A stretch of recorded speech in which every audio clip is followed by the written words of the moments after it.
The girl did not step back. Every sensible bone in a 10-year-old child should have told Nora Vale to run. The man in front of her was twice as tall as any adult she had spoken to in weeks, broad through the shoulders, sun-darkened, silent, and standing between her family and the only hiding place they had left. But Nora planted her bare heels in the dust beside the old smokehouse, shoved both arms wide, and made herself into a fence. Behind her, 3 smaller children pressed against the warped boards. In front of her, Caleb Mercer looked down at the chipped tin pail she was guarding like it held gold. It did not hold gold. It held 2 potato skins, half a biscuit gone hard as riverstone, and the soft brown edge of an apple someone else had thrown away. Nora swallowed once. Her voice stayed steady. "Please, mister, don't take supper from the little ones."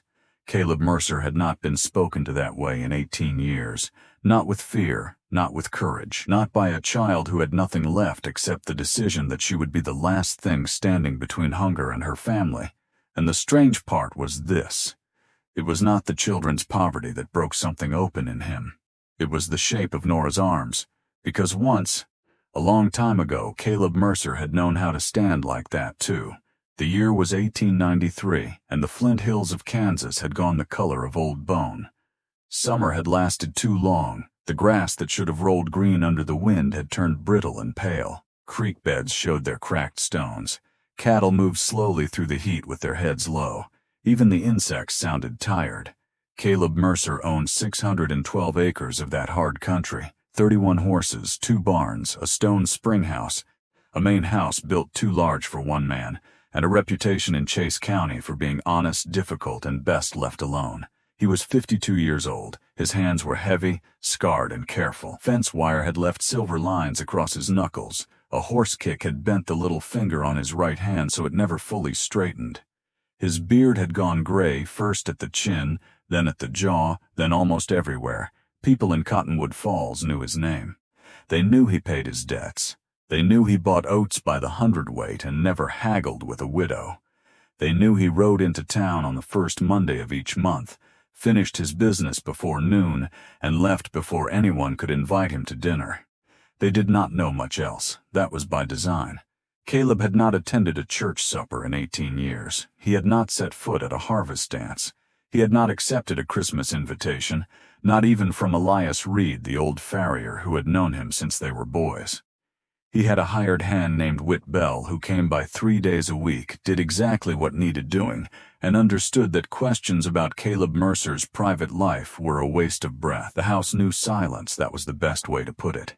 It did not merely contain silence, it had learned it. The stairs did not creak unless Caleb stepped on them. The kitchen table held 1 plate, 1 cup, 1 knife. The front parlor stayed closed except when dust had to be fought back from the shelves. His mother had once kept music in that house. His father had once filled it with men arguing over horseflesh and weather and wheat. His younger sister had once run down the hall so fast her shoes cracked against the boards like gunshots. All of that had gone, and after it went, Caleb had done what many hard men do when grief asks for something too large. He narrowed his life until nothing could get in. Then, on the last Thursday of August, he heard something move behind the smokehouse. At first he thought it was a raccoon. The smokehouse had not held meat in years. Its roof sagged at one end. One hinge had gone loose. Caleb kept old tack inside, broken harness, empty feed sacks, a crate of horseshoe blanks he had not touched since winter. The sound came again. A tiny metallic scrape, then a whisper. Caleb changed direction without thinking, moving across the yard with the slow, silent stride of a man used to approaching skittish animals. When he reached the corner of the smokehouse, he saw 4 children. The oldest girl was dividing food from a chipped pail with the seriousness of a judge dividing an estate. She had brown hair cut unevenly at the shoulders, a faded blue dress too short at the wrists, and the face of a child who had been forced to learn adult math too early. Beside her stood a boy of about 8, thin as a rail, holding 1 shoe in his hand because the sole had come loose. A smaller girl, maybe 6, kept 1 arm around a toddler who had fallen asleep standing up, her cheek pressed into her sister's skirt. The food was not food in any proper sense. It was discard, a biscuit dug from somewhere behind the kitchen shed, potato peels, the bruised side of an apple, a rind of salt pork with almost no meat left clinging to it, Nora was cutting the biscuit with a piece of broken slate so each child would get a share. Caleb's boot cracked a dead twig. All 4 children froze. The boy pulled the little ones back. Nora stood. She moved so fast Caleb barely understood the motion until she was already between him and the pail. Arms spread, chin up, eyes locked on his. "Please, mister," she said.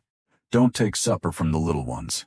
Caleb stopped where he was. The girl was trembling. Not much, but enough. Her knees knew the size of him, even if her voice refused to admit it. "I ain't here to take your supper," Caleb said. His voice came out rough. He had spent the day driving horses out of a failing pasture, and he had not spoken to a child in so long that the sound felt wrong in his mouth. Nora did not move. The boy behind her whispered, "Nora." "Hush, Tom." Caleb looked at the pail again, then at the children. "How long have you been taking scraps from my yard?" Nora's jaw tightened. "We didn't steal. We only took what was already thrown out." I asked how long. She hesitated. 4 days, she said. The boy's face shifted. Caleb saw it. "Nora," he said quietly, "don't lie to me." That landed harder than he expected. The girl's eyes filled, but she did not cry. She seemed offended by the very idea that tears might be useful. 9 days, she said. 9 days. 9 days of children moving like field mice around his property while he ate alone in a house with shelves of canned peaches, sacks of flour, salt pork hanging in the pantry, and enough beans to carry 1 man through winter. Caleb looked past Nora at the smaller children. The sleeping toddler had woken up. She stared at him with round gray eyes and no real fear in them, only curiosity. "What's her name?" Caleb asked. Nora's arms tightened. "Annie. And yours is Nora?" "Yes." "The boy?" "Tom." "The other girl?" "Clara." At the name Clara, something moved through Caleb's face and vanished before the children could read it. The 6-year-old peeked out from behind Nora's sleeve. "We didn't hurt anything," she whispered. "I can see that." "We sleep quiet," Tom added too quickly. "We don't make fires. Where's your mother?" The children went still in a different way then. Not frightened. Guarded. That told Caleb more than any answer would have. Nora lifted her chin another inch. "We're leaving soon." "That's not what I asked. It's what I'm telling you." For one moment Caleb almost smiled, not because anything was funny, but because the child had delivered the sentence like a small, starving sheriff. Then the feeling passed. He turned and walked away. Behind him he heard Nora suck in a breath. He heard quick whispered panic. He heard Tom say, "Do we run?" and Nora say, "Not yet." Caleb kept walking. He crossed the yard, went through the back door of the house, and stood in his kitchen with both hands flat on the table. He did not know what he was doing. That bothered him. Caleb Mercer liked knowing what he was doing. He took down a clean flour sack.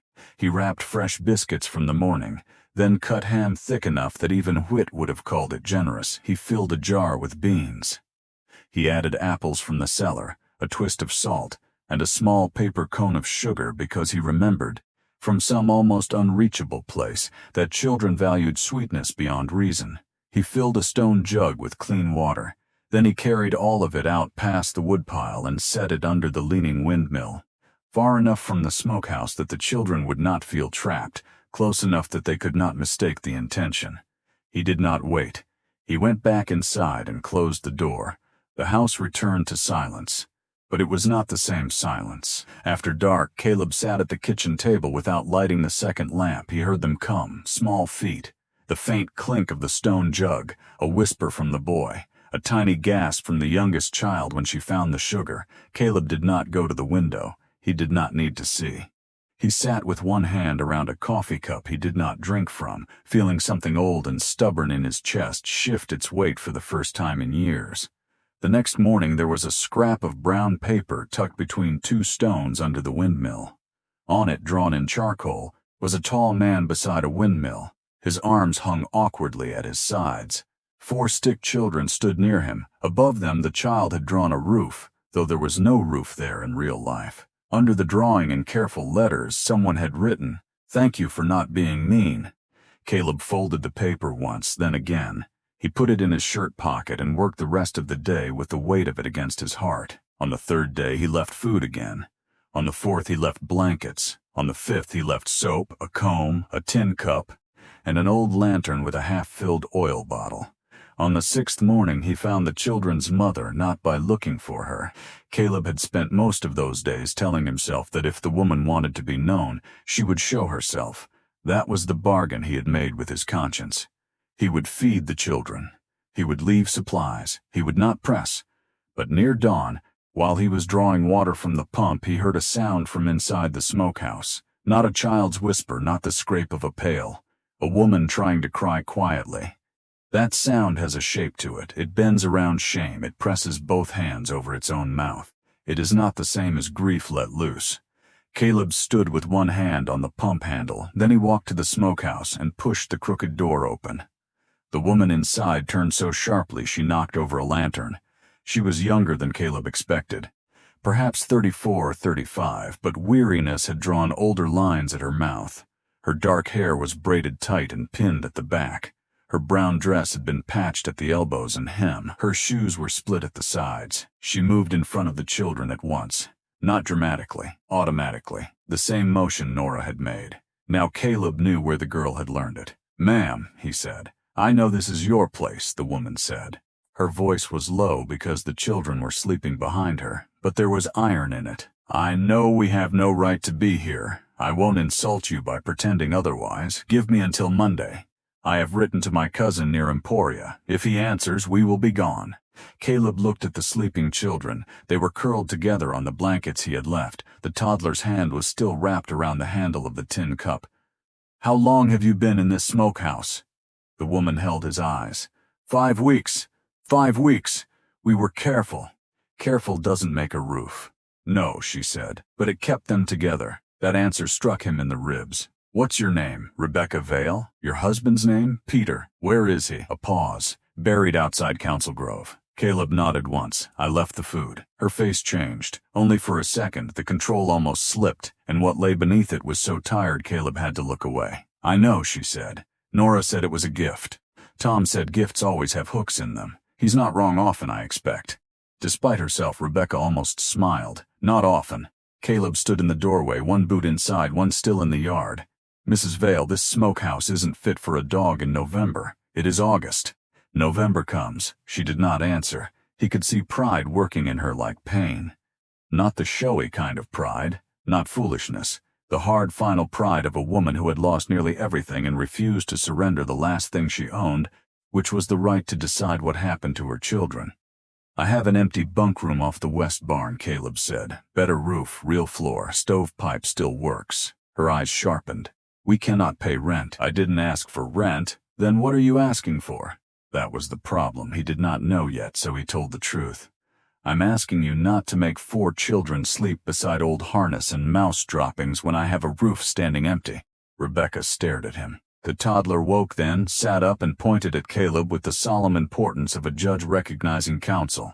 "Windmill man," she said. Caleb looked at her. "Annie," Rebecca whispered. "Manners." Annie ignored that. "Got sugar?" For the first time in 18 years, Caleb Mercer almost laughed. Almost. "Not in my pocket," he said. Annie considered him unimpressed. "Should." By noon, the Vale family had moved into the west barn bunkroom. By sundown, Rebecca had swept it twice, washed the window, set the blankets in order, placed the children by age, and left a folded sheet of paper on a nail beside the door. Caleb found it when he came to bring more firewood. It was a list. Every biscuit, every blanket, every spoon, every piece of soap, every apple, every cup of sugar. At the top, written in a schoolteacher's hand, were the words, "Items received from Mr. Mercer, to be repaid when able." Caleb read the list twice. Then he folded it and placed it in his shirt pocket beside the drawing. He did not tell her that the pocket had not held anything worth keeping in years. By the end of the week, the town knew. Towns always know. Especially small towns. Especially when there is a widow involved. Especially when hungry children make good material for people who enjoy saying concern in a voice that sounds almost like appetite. Caleb rode into Cottonwood Falls for flour, nails, lamp oil, coffee, and winter cloth. He had barely set foot inside Brenner's Mercantile before conversation thinned around him. 3 men stood near the barrel stove, though there was no fire in it because the day was already hot. One was Silas Grote, who sat on the county poor board and had never once been poor. Another was Reverend Pike, a narrow man with a soft voice that made every judgment sound like a prayer. The third was Martin Vale's old creditor, Judd Larkin, who had bought Peter Vale's notes for pennies and now spoke of them as if they were scripture. Brenner himself looked miserable behind the counter. "Morning, Caleb," he said. Caleb put his list down. "Flour first, 50 pounds. Silas Grote cleared his throat. "There's talk you've taken in Rebecca Vale and her children." Caleb did not look away from Brenner. "Sugar, too." 10 pounds, Grote continued. "Her late husband left obligations. There are questions. Questions about flour, questions about whether those children are properly situated." That made Caleb turn. The store quieted all the way down. Grote adjusted his vest. "No one wants unkindness.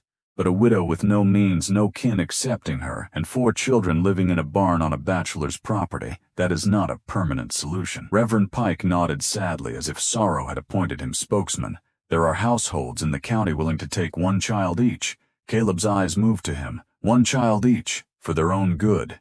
Caleb felt every old board inside him go still. He spoke softly. That made the men listen harder. "Say that again." Pike blinked. "I only mean the children could be placed where?" "No," Caleb said. "Say the part where you cut a family into pieces and call it good." Brenner lowered his eyes. Grote stiffened. "Mercer, this is a civic matter. This is a private matter on my land. The county may disagree. Then the county can ride out with papers and courage. Until then, listen close." Caleb picked up his list from the counter and folded it once. "Rebecca Vale and her children are under my roof by my invitation. They will eat there. They will sleep there. They will remain together there. Any man who wants to move them will have to explain to me why his opinion is worth more than 4 children staying with their mother." No one spoke. Then Caleb added, "And if the explanation is thin, he should wear sturdy boots." Brenner coughed into his fist. "I'll get the flour." Caleb rode home knowing the matter was no longer quiet. He had stepped between the Vale family and Cottonwood Falls in public. That kind of step has consequences.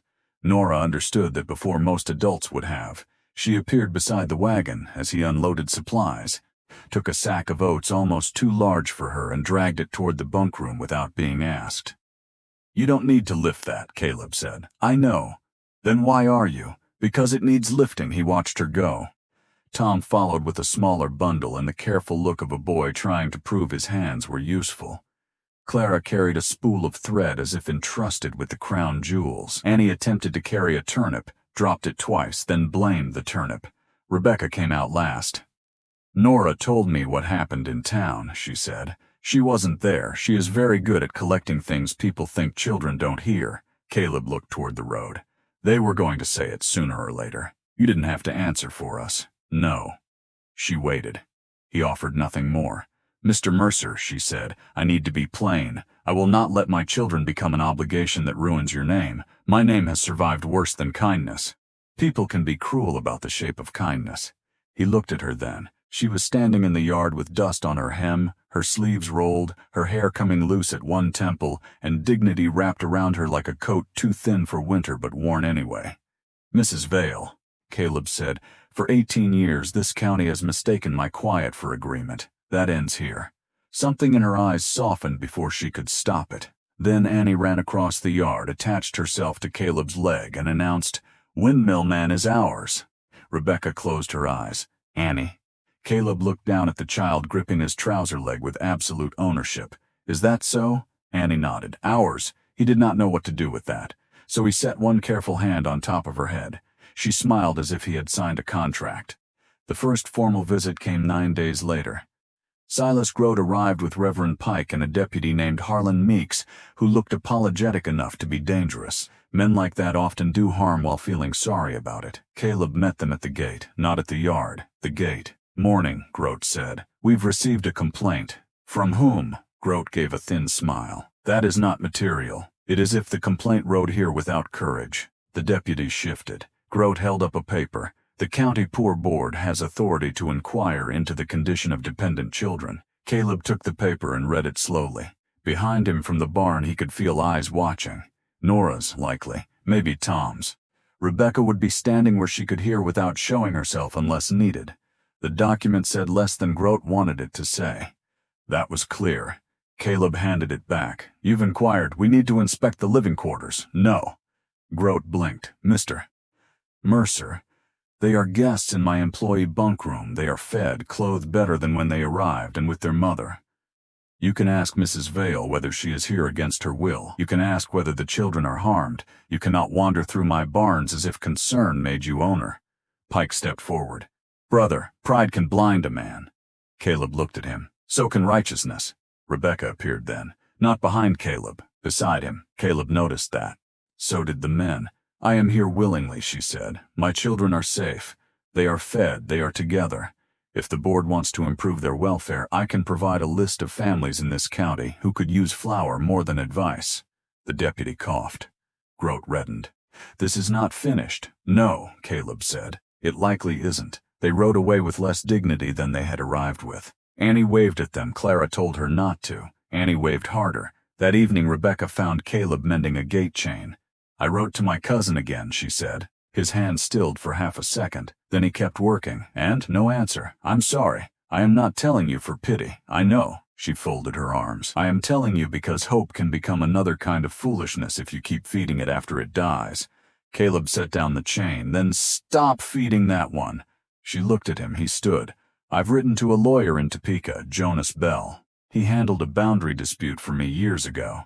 I asked him what legal arrangements exist for a widow who can work and children who need protection from the county's helpful hands."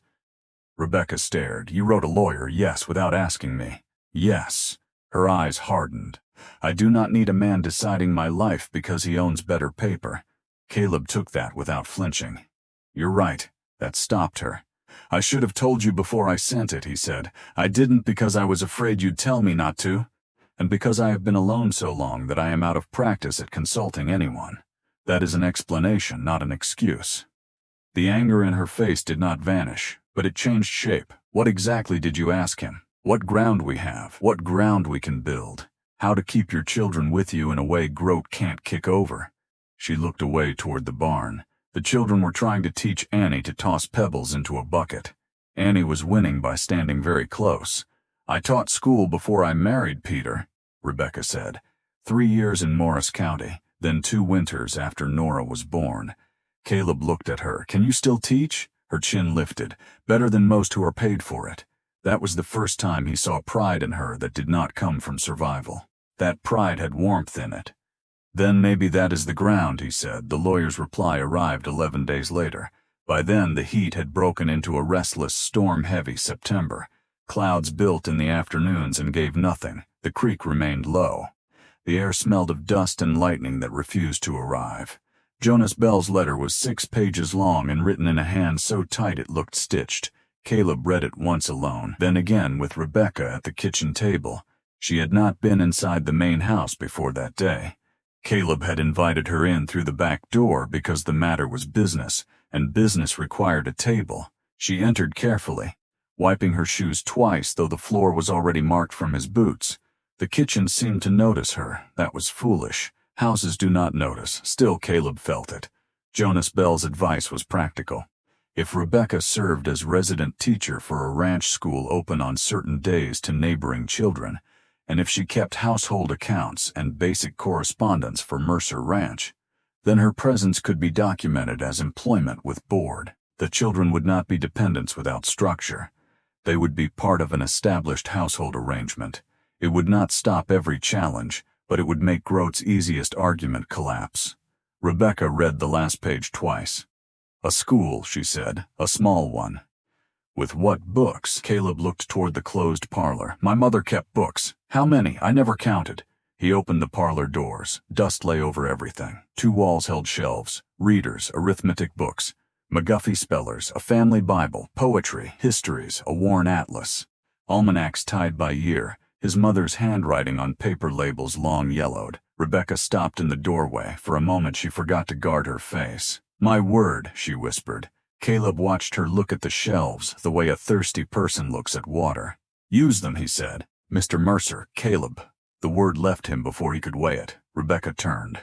No one had called him Caleb in that tone for a long time. She nodded once. "Caleb, books are not a small thing. No, they're not. And neither is a school. No." She walked to the nearest shelf and touched the spine of a reader with 2 fingers. "Nora can help catalog. Tom is good with numbers when he stops pretending not to be. Clara will arrange everything by color if we do not prevent her. Annie will eat chalk. Then we will hide the chalk." Rebecca laughed, not fully, but enough that Caleb heard what it might sound like if it were free. Then Nora burst through the back door. Her face was white. "Mr. Mercer, there's a man at the gate with a badge." Caleb was moving before the chair settled behind him. The man at the gate was not the deputy. He was younger, sharper, wearing a state agent's badge and carrying a leather case. He introduced himself as Edwin Shaw from the Kansas Board of Charities. "Complaint concerning minor children housed on private property," Shaw said. Caleb held out his hand for the document. Shaw hesitated. Caleb waited. The agent handed it over. Caleb read every word while the wind moved hot across the yard. Grote had written more than concern. He had written neglect, improper housing, moral hazard, possible coercion. Words that knew how to wear a clean shirt while doing filthy work. Caleb folded the paper and gave it back. "Mrs. Vale is resident staff under a formal arrangement currently being documented by counsel in Topeka. Her schoolroom is being prepared in my house. Her children are here by her will and under her care." Shaw looked past him. Rebecca had come to stand in the yard. Nora stood on one side of her, Tom on the other. Clara held Annie's hand. "Mrs. Vale," Shaw said, "are you here freely?" "I am." "Are your children being fed?" "Yes." "Sheltered? Better than we were. Has Mr. Mercer threatened you in any way?" Rebecca looked at Caleb, then back at Shaw. "No." The agent's face changed slightly. "Not surrender. Calculation. I'll telegraph Topeka," he said. "If counsel confirms this arrangement, the matter may be closed." "Good," Caleb said. Shaw nodded and turned toward his horse. That was when the sky finally broke, not with rain at first, with wind. It came hard out of the north, bending the grass flat, snapping dust into the yard, slamming the smokehouse door against its frame. The horses in the far pasture lifted their heads as one. Caleb turned toward the creek. The smell reached him before the sound did, rain upstream. A lot of it. There is a sound a dry creek makes when water comes back too fast. It is not gentle, it is not musical, it is a low grinding rush, stones moving under pressure, dead branches breaking loose, the land remembering all at once that it can drown. Whit Bell came riding hard from the north pasture, hat gone, horse lathered. "Creek's rising," he shouted. "Wall of water took the lower crossing." Caleb looked at Rebecca. "Get the children in the wagon." She did not ask why. That was one of the things he respected about her. She moved. Within 3 minutes the children were in the wagon bed under quilts. Rebecca climbed in after them. Caleb drove toward the east ridge, the only high ground between the ranch and the county road. Rain hit halfway there. It came so hard the world narrowed to gray. The creek, which had been a thread that morning, was now a brown muscle ripping through the low ground. Caleb had almost reached the ridge when Nora made a sound, not a scream, a broken breath. "The blue tin." Rebecca turned sharply. "Nora, I left it in the bunk room." "What tin?" Caleb asked. Nora's face crumpled in a way he had not seen before, the one with Papa's letters and Mama's certificate and his watch face. Rebecca closed her eyes, only for a second. When she opened them, she was already choosing loss. "It's all right." "No," Nora said. "It's not all right. Nora, it's all we have that says he was here." Caleb pulled the wagon to a stop.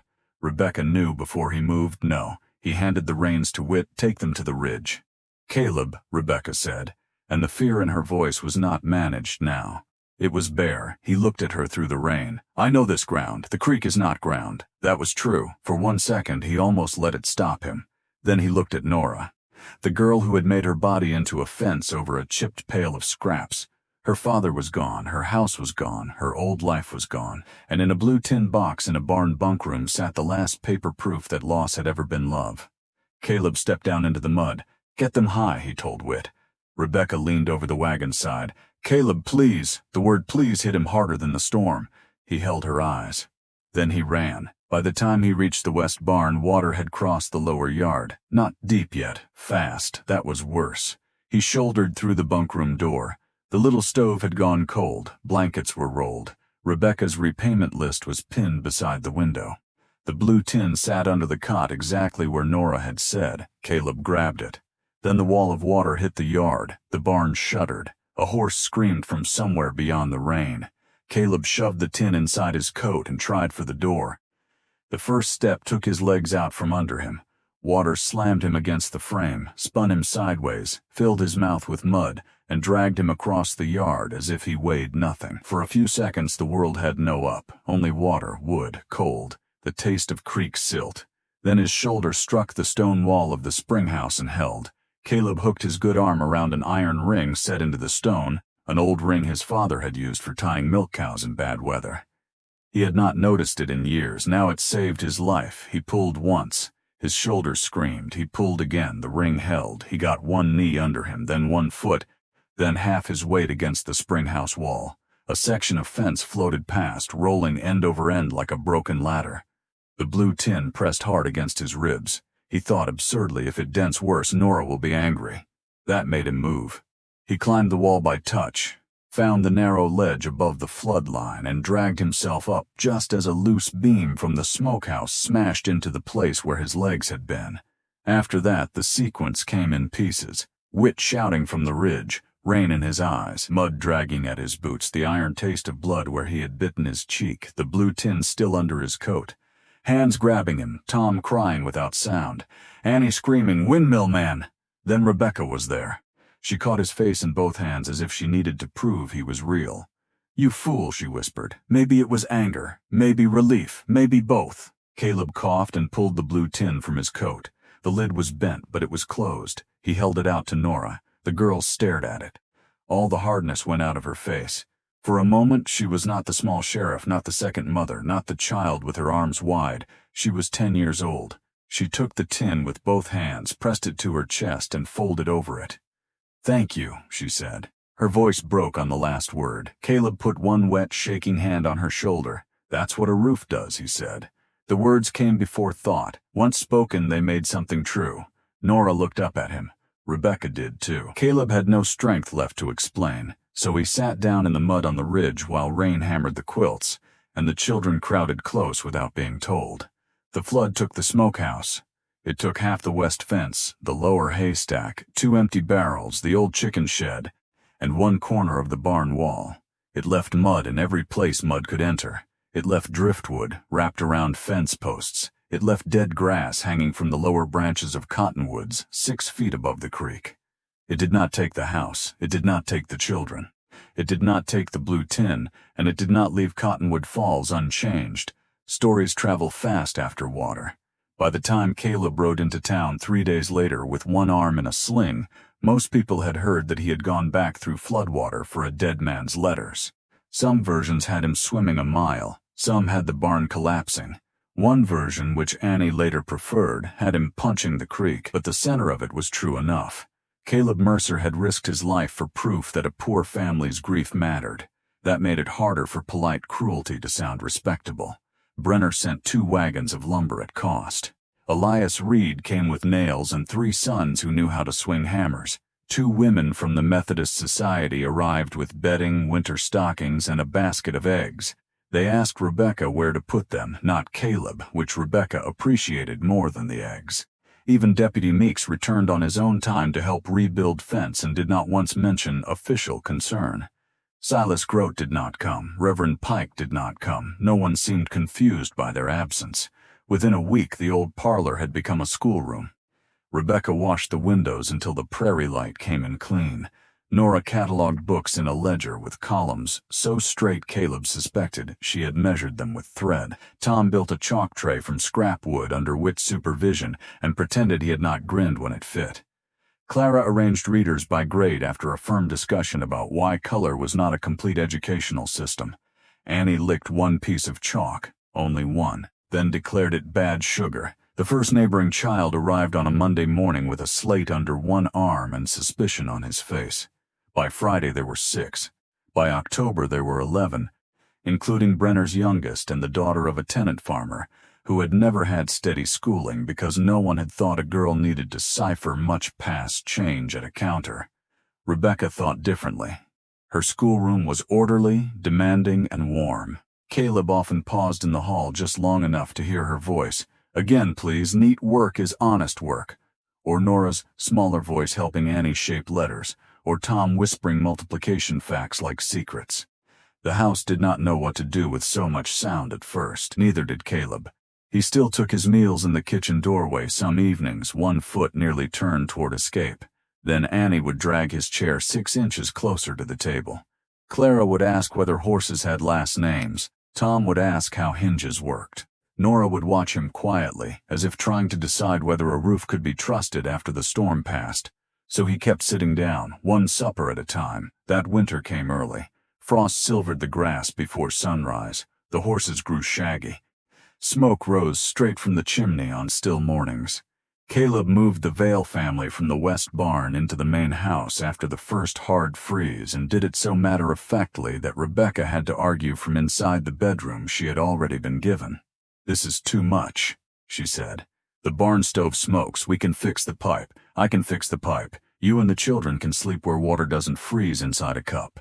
She folded her arms. Caleb, Rebecca. They stood there in the upstairs hallway like two people on opposite sides of a bridge neither had admitted they were crossing. Finally she said, "I am still keeping accounts. I would be disappointed if you stopped." Her mouth twitched. "It will be a long list. I have paper." She looked past him into the rooms that had been empty for 18 years. Nora would take the east room because she rose before dawn and liked the first light. Tom and Clara would share the room with the slanted ceiling because they had already argued over which corner was best. Annie would sleep anywhere as long as she could see the hallway and know no one had vanished in the night. Rebecca looked back at Caleb. "Why are you doing this?" He had answered versions of that question before, poorly. This time he took longer. "Because the first night I found Nora, she stood between me and 3 hungry children with nothing but her own arms, and I recognized the shape of it." Rebecca's face changed. "I recognized it because I used to be that kind of man," Caleb said. "Before I made loneliness into a trade and got good at it." The hallway was quiet. "What happened?" she asked. Caleb looked toward the stairs. "Scarlet fever took my wife and son in the same week. My sister died the following spring. My father after that. By the time the house went quiet felt like the only thing still willing to stay." Rebecca did not reach for him. That would have been too easy and not enough. She simply stood there and heard the truth without trying to soften it. "I am sorry," she said. "So am I, but quiet is not the same as peace." "No," Caleb said, "I'm learning that." That night he ate at the table from the beginning of supper instead of joining halfway through. Annie noticed. She announced it to everyone. "Windmill Man is sitting proper," Tom said. "His name is Caleb." Annie frowned. "Windmill Caleb." Nora from the far side of the table said quietly, "Mr. Mercer." Caleb looked at her. The room held its breath in a way only families can create when they know a small word has become a large step.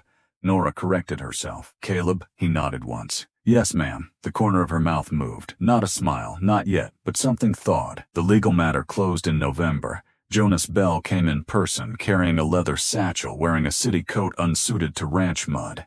He sat at Caleb's kitchen table with Rebecca on one side and Caleb on the other and laid out the papers. Resident teacher agreement, household employment record, schoolroom notice, county acknowledgement, statement from Edwin Shaw that the complaint had no support. Then Jonas placed one more paper on the table.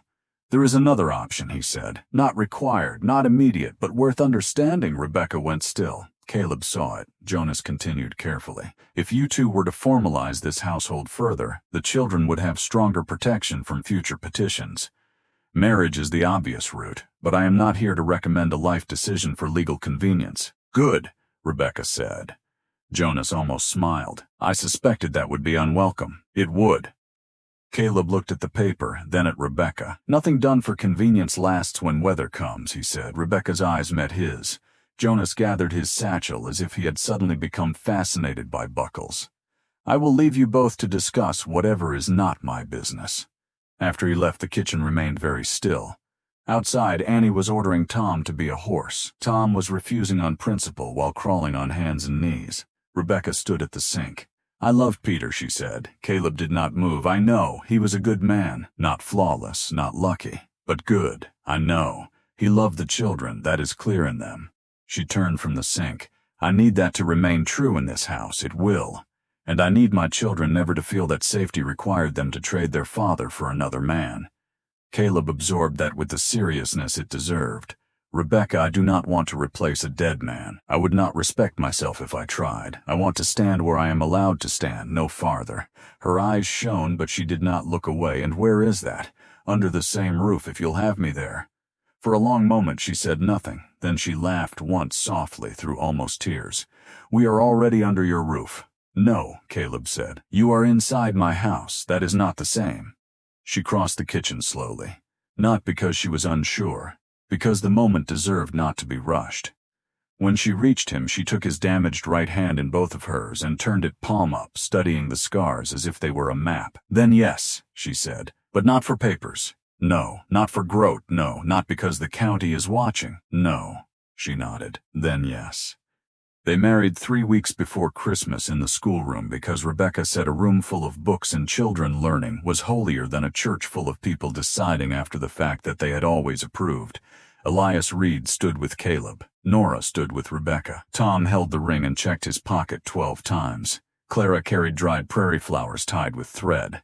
Annie was supposed to stand still, failed immediately, and spent most of the ceremony leaning against Caleb's leg like a claim stake.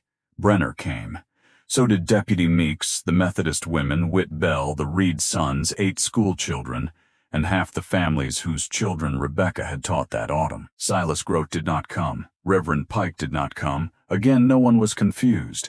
Afterward, supper crowded the kitchen and spilled into the hall. Caleb's house, which had once held silence like a sealed jar, held boots, laughter, dishes, crumbs, arguments, wet mittens, and Annie asleep under the table with one hand on the dog they had somehow acquired during the week before the wedding.